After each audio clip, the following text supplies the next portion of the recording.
प्रिय दर्शकों, आप सभी का हमारे YouTube चैनल गुरु मंत्र में स्वागत है।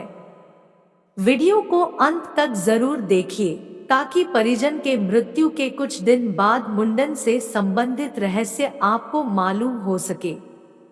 तो चलिए वीडियो को शुरू करते हैं। हिंदू धर्म में जन्म से लेकर मृत्यु और उसके बाद अगले जन्म तक की यात्रा के लिए पाप पुण्य रीति रिवाज बताए गए हैं।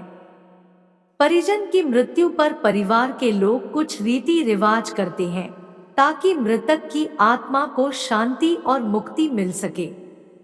इन रीति रिवाजों में परिजनों का बाल देना या मुंडन कराना भी शामिल है।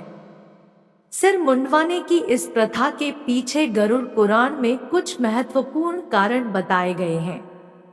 मृत्यु के बाद परिजनों के सिर मुंडवाने और दाढ़ी बनवाने के रीति रिवाज में उन परिजनों की शिखा या चोटी कभी नहीं काटी जाती है जो हमेशा चोटी रखते हैं। इस चोटी को काटने का प्रावधान हिंदू धर्म में नहीं है। घर में किसी परिजन की मृत्यु हो जाती है तो सिर मुंडवाया जाता है। मृतक के लिए बाल समर्पित करना उसके प्रति प्यार और सम्मान को दर्शाने के रूप में देखा जाता है। घर में किसी परिजन की मृत्यु हो जाती है तो सिर मुंडवाया जाता है। सिर मुंडवाने की परंपरा सालों से चली आ रही है। बच्चे के जन्म और किसी व्यक्ति की मृत्यु के कारण परिवार में सूतक लगता है, यानी कि कुछ दिनों तक परिवार के लोगों को अशुद्ध माना जाता है। सिर मुंडवाने पर ही सूतक पूरी तरह से खत्म होता है। शास्त्रों में बताया गया है कि आत्मा शरीर से अलग होने के तुरंत बाद नहीं बल्कि कुछ समय बाद यमलोक जाती है। ऐसे में वह आत्मा कई बार अपने परिवार के सदस्यों के साथ संपर्क बनाने की कोशिश करती है। धर्म ग्रंथों में बालों को नकारात्मक ऊर्जा से जोड़कर देखा जाता है। ऐसे में आत्मा का परिवार के लोगों से संपर्क में आने का सबसे आसान माध्यम बाल होते हैं। इसी कारण से अंतिम संस्कार से पहले ही सिर मुंडवाने की परंपरा चली आ रही है। यदि आप अपने परिजन के मृत्यु के बाद बाल का मुंडन नहीं कराते हैं तो आत्मा आपके घर में भटकते रहेगी और हो सकता है आपको क्षति भी पहुंचाए।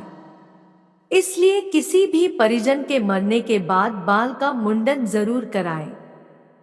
गरुड़ पुराण के अनुसार मृत व्यक्ति की आत्मा बार बार अपने परिजन के शरीर में प्रवेश करना चाहती है, क्योंकि आत्मा के पास उसका शरीर नहीं होता है। जब मृत व्यक्ति की 13वीं हो जाती है तभी आत्मा यमलोक यानी स्वर्ग या नरक की ओर चली जाती है।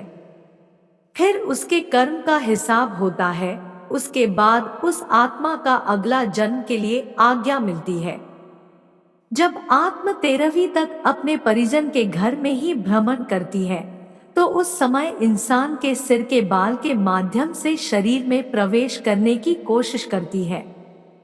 इसलिए जब इंसान मर जाता है तब उसके मरने के कुछ दिन बाद उसके परिजन अपना बाल मुंडवा लेते हैं ताकि आत्मा किसी के शरीर में प्रवेश करने की कोशिश ना करे।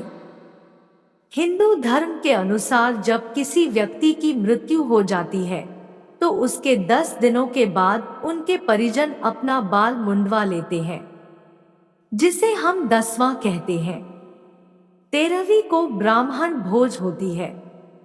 फिर उसके बाद आत्मा अपने परिजन के घर से सादा के लिए यामलोक चली जाती है।